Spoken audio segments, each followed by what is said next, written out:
శాస్త్ర ఈనాడు కార్తీక పురాణం 5వ భాగం. ఓ జనక మహారాజా, కార్తీక మాసంలో స్నాన దానాదికాలు అనంతరం శివ విష్ణు ఆలయాల్లో తప్పక భగవద్గీత పారాయణ చేయవలను. అలా చేసిన సర్వ పాపములు నివృత్తమగును, విష్ణులోకము ప్రాప్తించును. ఈ కార్తీక మాసములో కాయలతో నిండి ఉన్న ఉసిరిగి చెట్టు కింద సాలగ్రామ పూజ చేసి విష్ణువును ధ్యానించి దాని క్రిందనే దాన ధర్మములు చేసి అనంతరము భుజింపవలెను. అనంతరము పురాణ పఠనము కావించవలెను. దీనికి ఒక కథ కలదు, వినుము అని వశిష్ఠుల వారు జనక మహారాజుతో చెప్పసాగిరి.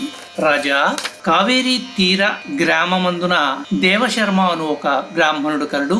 అతనికి ఒక పుత్రుడు. అతడు శివవర్మ.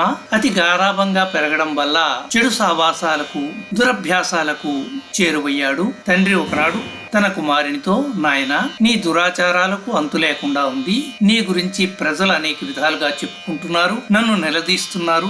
నలుగురిలో నేను తిరగలేకపోతున్నాను. కాబట్టి నీవు ఈ కార్తీక మాసంలో నదిలో స్నానం చేసి శివకేశవులకు నమస్కరించి సాయం సమయమున గుడిలో దీపారాధన చేసిన నీ పాపములు పోయి శుద్ధిని పొందుతావు అన్నాడు. అప్పుడు ఆ కుమారుడు, తండ్రి, స్నానము మురికిని పోగొడుతుంది, పూజ చేస్తే భగవంతుడు కనిపిస్తాడా, దేవాలయాల్లోనే దీపం వెలిగించవాలనా అని తండ్రిని ఎదురు ప్రశ్న వేశాడు. అది విన్న తండ్రి, ఓరి నీచుడా, నేను చెప్పిన మాట కూడా వినవా? కార్తీక మాస ఫలమును నీచంగా చూస్తావా? నీవు అడవిలో రావి చెట్టు కింద తొర్రలో ఎలుకవై పుట్టు అని శపించాడు. దానికి భయపడిన కుమారుడు, తండ్రి క్షమించండి, మూర్ఖత్వం చేత దైవాన్ని దైవ కార్యక్రమాల్ని దూషించాను, పశ్చాత్తాపం కలిగింది, నాకు శాప విమోచనం కలిగించండి అని వేడుకున్నాడు. నీకు ఎలుక రూపం తప్పదు. నీవెన్నడు కార్తీక మాస మహత్యాన్ని వింటావో అప్పుడు శాప విమోచన కలుగుతుంది అన్నాడు. వెంటనే ఆ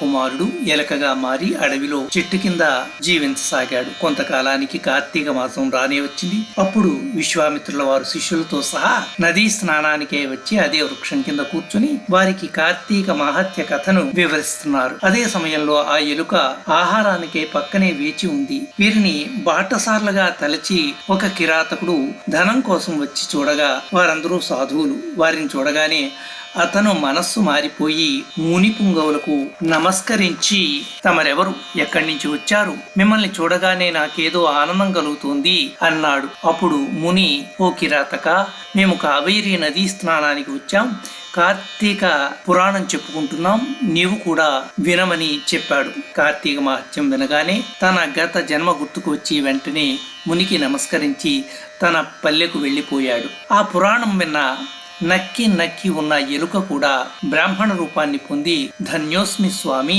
తమ వల్ల నా మూషిక రూపం పోయింది, ధన్యుడనయ్యాను అని చెప్పి అక్కడి నుంచి వెళ్ళిపోయాడు. కనుక జనక మహారాజా, ఇహమున సంపదలు పరమున మోక్షమును కోరువారు ఈ కార్తీక పురాణాన్ని చదివినా విన్నా వినిపించిన ఉత్తమ ఫలితాలను పొందుతారు. పంచమోధ్యాయ సమాప్తం.